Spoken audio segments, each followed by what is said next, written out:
All right, why don't I go ahead and get us going? Let's do it. So, for those that I have not met, this is Vic Bhatia. I have the privilege of being the board chair for Make-A-Wish North Texas. And on behalf of our entire board of directors, welcome to today's town hall. It'll be awesome to reflect on where we ended our fiscal 2023 and what we have to look forward to as we enter fiscal 24 and ahead. 2023 was actually the first full year of Kim's tenure as CEO. And I think I speak on behalf of the entire board that it was a wonderful year, and would be very remiss to not also point out, as I know she would, that there are 40 staff members working incredibly hard behind her. And thank you to all of you. And we have about 15 times as many people who have volunteered throughout the year in one way, shape, or another to help bring the magic alive to the families that we have the privilege to support and serve. So one of the big numbers in recap of 2023 that I love to share is we granted 634 wishes, which was the fourth year in a row that we have exceeded the number of wishes that we intended to give. And again, thanks to our tremendous staff and volunteers for making the magic come alive. And as board chair, I have the privilege of hearing a lot of these stories in terms of who the wishes are. And you can just see on this one page different flavors of Sebastian, who wanted a little fitness hut and ended up getting the Dallas Cowboys to come out and inaugurate his hut. Obviously, Disney wishes are an incredible part of our experience, and still about half of our families head out to Disney and Give Kids the World. It does an incredible job for us. Meeting football players, going to Packers games. There's so many inspiring stories, even stories of kids who realize that, you know, they have experienced a lot and want to give back to others. And when our families use their wish to give other things to other people, incredibly inspiring as well. So for as much as I could talk about it and would love to, I actually think that it comes alive when we hear one of our own wish children talk about it. So with that, I wanted to turn it over to this video.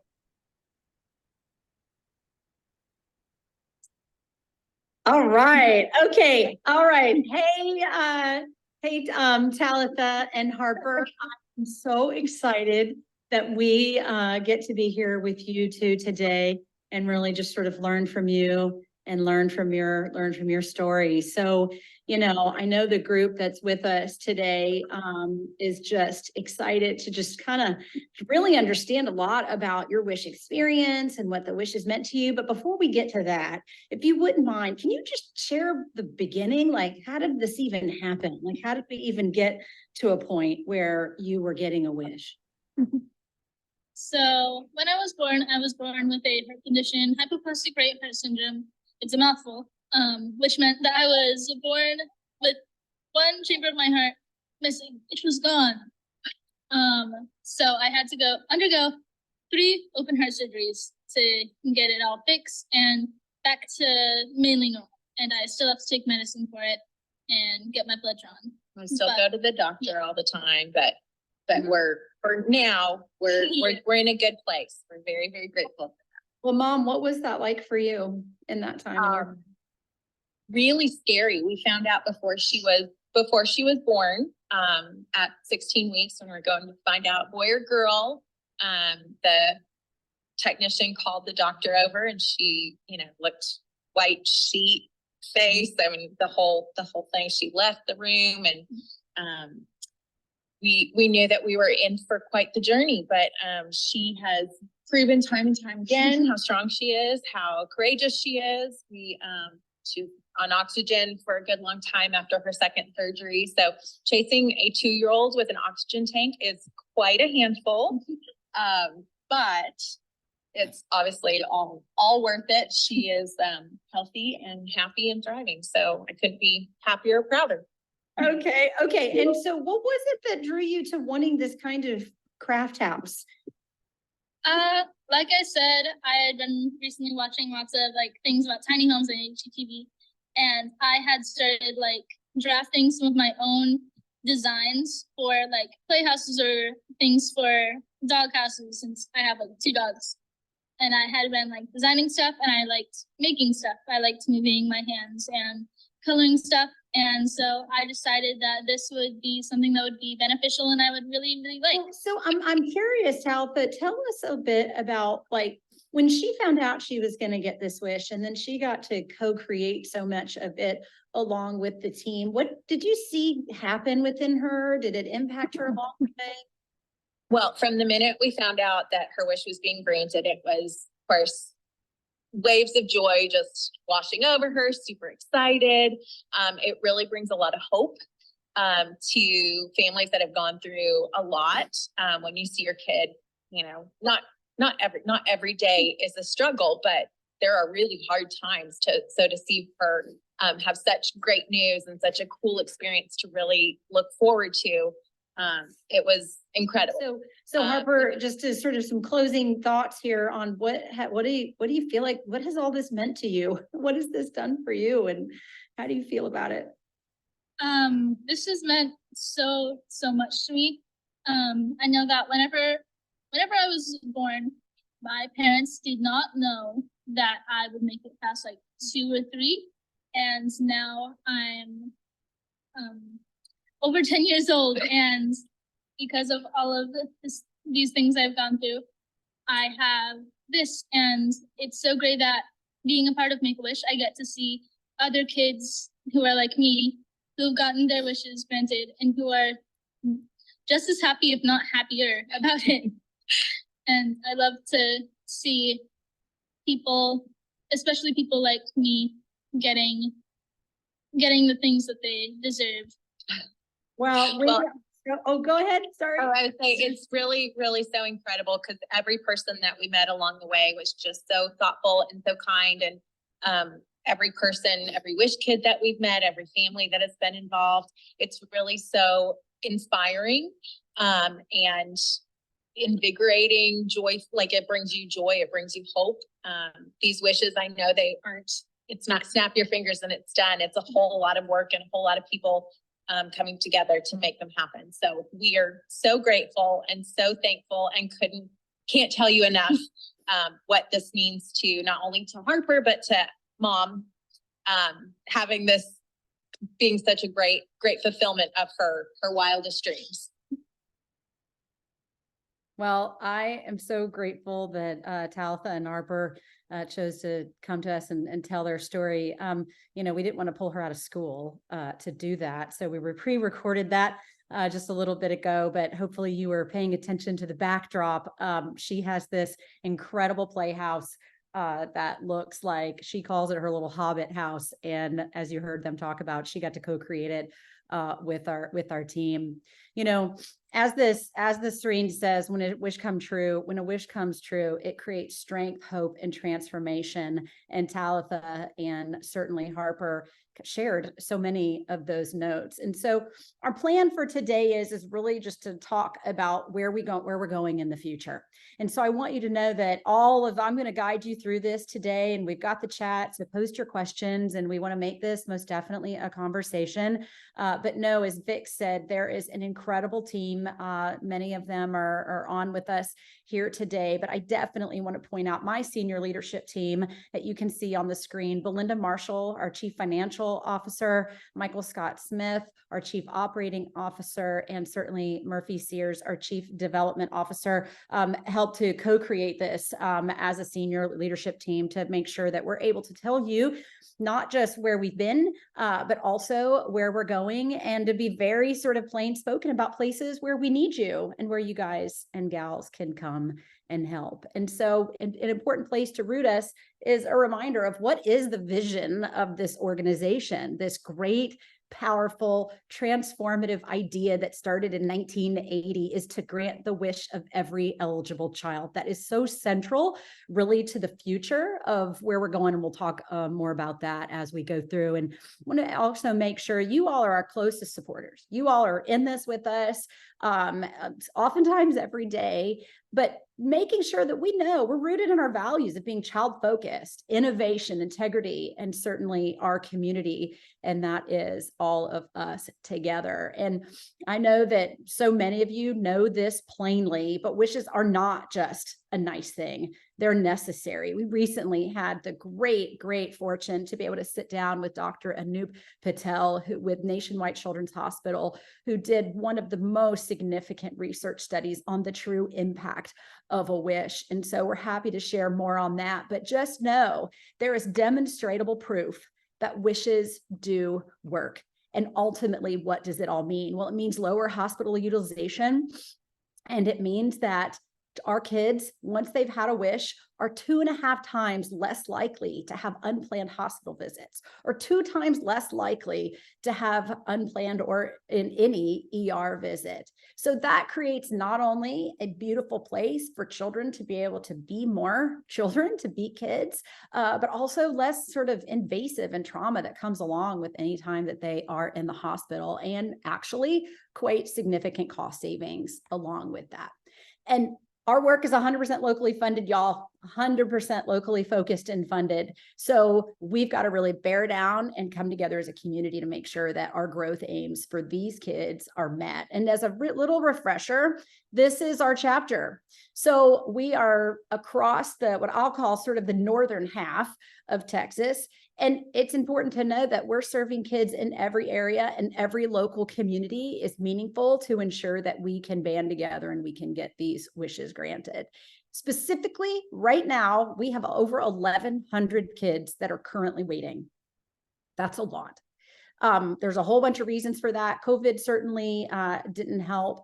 But what that also means is that we've got to dig in and we've got to make sure that we grant these wishes at pace so that we can get to all the kids. We can get to all the kids. So that means we're on a mission to grant 1,000 wishes a year. So we know that the 1,100 that are waiting are just the ones that we know about. We're not, because we have such a significant pipeline based on what we're able to achieve each year, which is significant. 634 wishes is one of the top 3 in the country. I think it's important to note that. But we're a big chapter. We've got a lot of coverage. We've got approximately 11 million people that are in our chapter. So we know that when we get to a place where we can get back to medical outreach, that need is going to grow and it's going to swell even more. So we're on a mission to grant 1,000 wishes a year. And it's going to, again, take all of us to get there to do it. So thought it would be good for everybody to just have a quick snapshot to know that we have a strategic framework that is really guiding everything we do. And it comes down to 3 core strategies. It's really simple, y'all. We grant wishes, we're going to raise some funds, and we're going to develop the people that actually are all of us that are on the ground making these wishes happen. And so I wanted just to zoom in a little bit on the vision of where we're going. So as you can see here at Make-A-Wish, we see a time where we won't be distracted by some of the issues of the past, but rather encouraged by our performance and what that inspires for our future. So to get there, we're going to focus on what matters the most for this very unique time. We're going to set aside the things that don't, while optimizing our work and our people to grant more wishes than ever before. During which time we're going to raise our sights towards a new vision of what's possible for our chapter, ourselves, but most specifically for the kids that we serve. So how are we going to get there? We're going to have some building blocks to be able to ensure that we can get to that 1,000 wishes. And it's not just about granting 1,000 wishes, it's about doing it with excellence and ensuring that the journey that these kids and these families are on with us remains joy-filled. And when they hear from us, they continue to feel like we're sparking hope. So in 2022, as Vic said, I came on in 22, we started a space where we really want to stabilize. We want to stabilize everything we're doing. That's both internally, externally. We wanted to get back out into the entire chapter and help folks really understand the vision. This next phase for us is going to be really an opportunity for us to create some step change growth in our revenue. On our path to getting to 1,000 wishes a year, we've got to really dig in and we've got to raise some money across our entire chapter. From there, we feel like we can take a change from going in the 600, 700 wishes to really stepping it up to increase the number of wishes. And then from there, we're going to be focused on medical outreach. And so that's when we're going to be strategically going out into communities where we're not getting as many referrals, though we feel like those communities could benefit disproportionately. journey. And we're going to start to do that outreach and do more education with the medical community, social workers, and what have you. And then from there, when we're cooking with hot grease and we're like, okay, we're ready, we're there, we're granting 1,000 wishes a year. We've got the financial underpinnings to be able to do it. We're having our community relations and building engagement. Then we can really start to put those plus ups in place where we're focused on amplifying the wish journey. Now, I want to be really clear. These are building blocks, right? We're always going to be focused on stabilization. We're always going to be focused on revenue. We're increasing our aims on wishes and such. But in order to be able to get to where we need to be in our goal of 1,000 wishes a year, this is how we're going to ladder to be able to do it. So I won't go into a lot of detail here, but in 2024, I think it's important for you to know we've got a plan. We put together an annual plan each year. And this year, underneath each of those strategic priorities, as I showed in the strategic framework, here's some areas we're going to do, right? We are a nonprofit business. We have to operate at scale, and we need to do that with excellence. So things along the lines of ensuring that we are revamping our volunteer program. So many of you, and big shout out to Anna leading our volunteer team. So many of you realize now, okay, we're starting to get back into it. We want to enhance our Wish Manager training for not only first timers, but also continuing education, and so on and so forth. Okay, so here are truly our 4 tenets that we just talked about, right? We want to raise money, grant wishes, and we're going to enhance our mission integration and strategic medical outreach. So I'm going to break these down one by one. Our future is most certainly about the kids at the center of every decision. I want the staff to feel empowered. I want them to have a quality work-life balance. The pressures that my team and so many of you that are so close to the Wish families feel is immense. There is an emotional load that we carry in being a part of these families' lives and just the general ecosystem of the work that we do. So having a quality work-life balance is essential to our ability to sustain. And then most definitely, we want a collaborative environment where positivity reigns, but debates welcome. We want feedback. We genuinely believe that feedback is a gift. The only way that we're going to get sharper and smarter is if we listen. Okay, so now let's get into the parts where we are hopeful that you all can help. Okay, so we'll start with, we need to get to 17 million a year, and this is not going to happen overnight. We're talking about a 5 to 7 year plan to be able to reach the spot where our revenues have stabilized to the point where we can be granting 1,000 wishes a year. And I think it's also important to note that this past year, we were using our own money. We were dipping into our coffers to ensure that we can still grow the number of wishes that we're granting. It's essential for us, particularly in this time of rebuilding, to be investing in the wishes just as much as we're asking our donors to do that. And we're going to do that again in 2024. We're going to dip into our coffers. We're going to make sure that we have plenty of liquidity such that we can not jeopardizing the organization's health.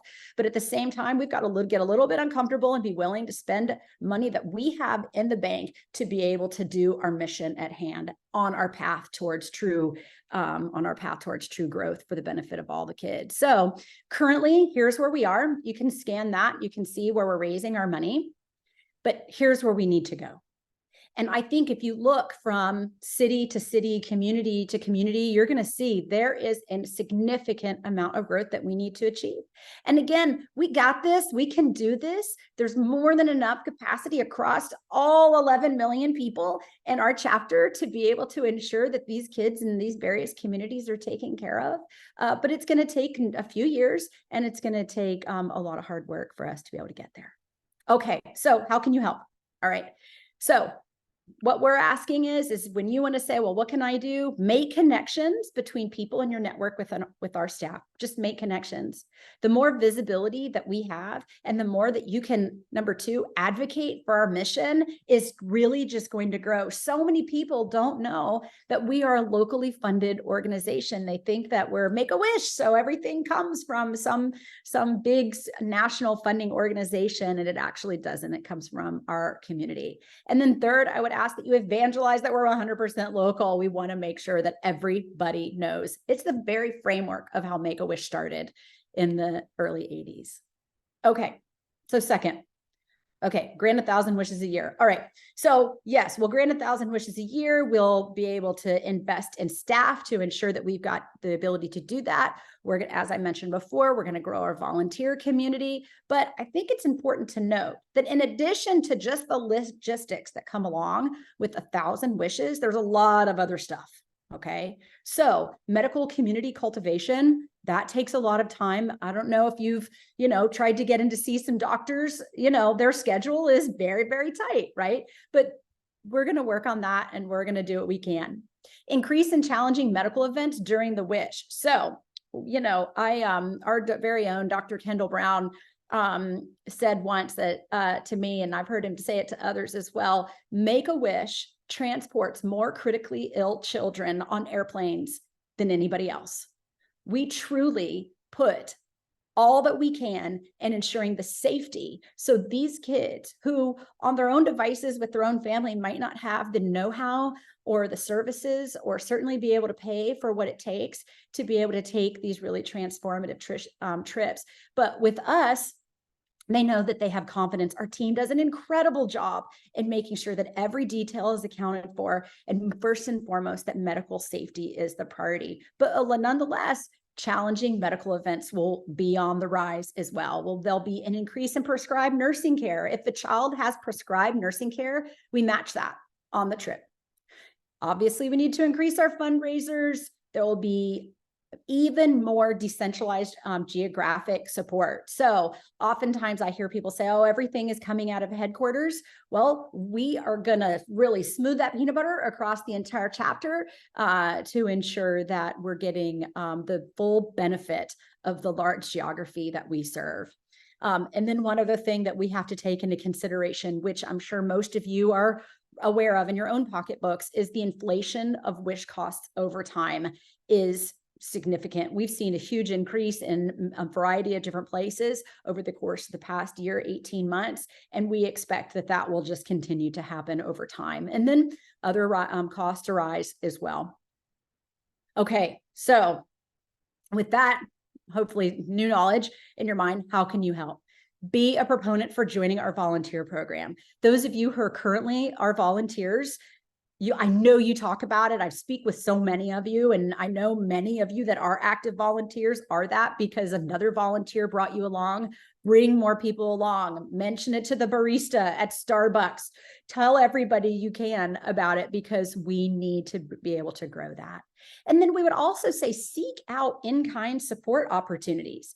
So we, when we look at the types of wishes that we do, they tend to be fairly consistent. There's some very creative ones that create some variability, but other opportunities arise. We need things like electricians. We need things along, concrete and such. So anywhere you might see, that might be something that Make-A-Wish could use, seek out those, let us know, and we can certainly follow up on that.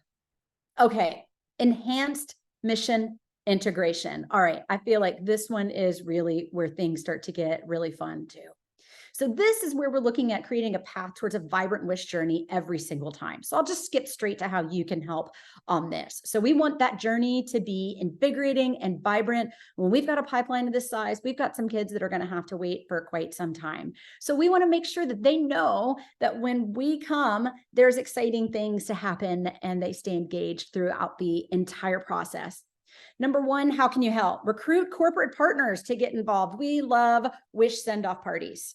That is just such a fun way for a company to be able to get involved, bring their folks together, throw a little party. Maybe it's at the airport or it can be at our offices or at their offices, and figure out ways that we can celebrate those kids and really sort of get in the ground together.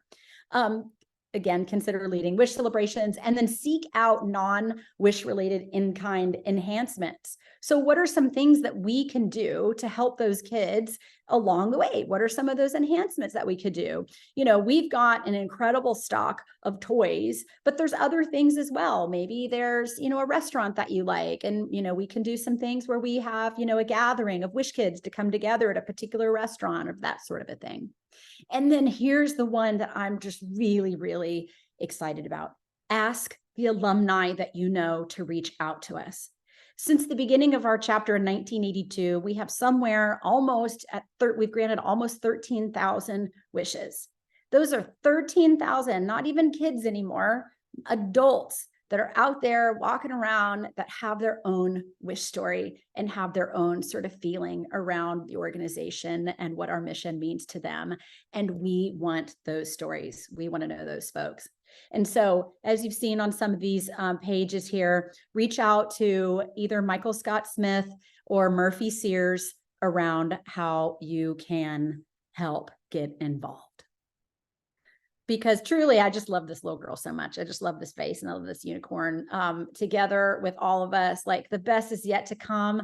We feel it in our bones. We know it's hard work. The growth that we are aspiring to isn't going to come easy, but we're in for it and we're going to do it. And I know that when we all come together for faces like this, that it will truly make a difference for them and for us. And so I think I'm going to do a quick time check here. Perfect. Okay, I think we've got time for one more wish story. And I'm going to do this one more wish story, and then I'm going to invite Michael and Belinda and Murphy to come back and we can answer some questions.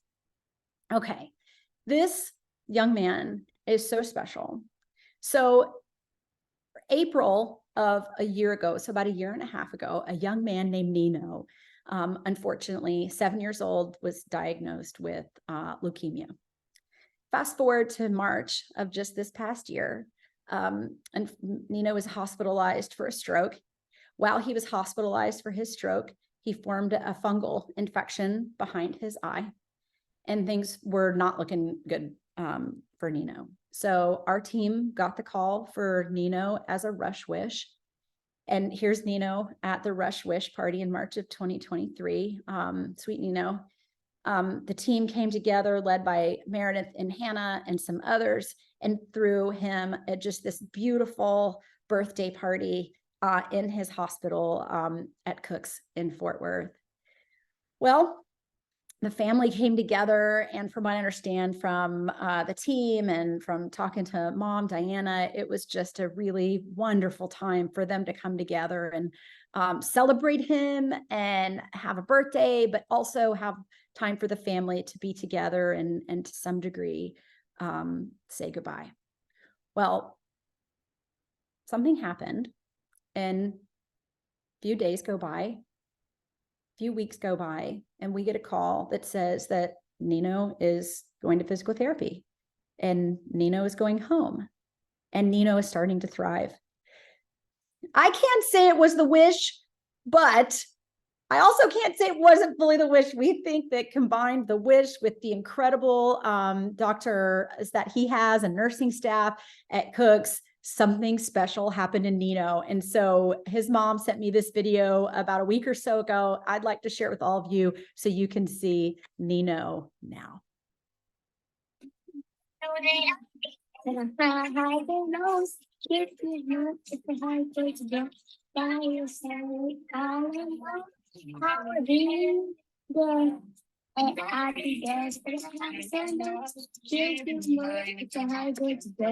high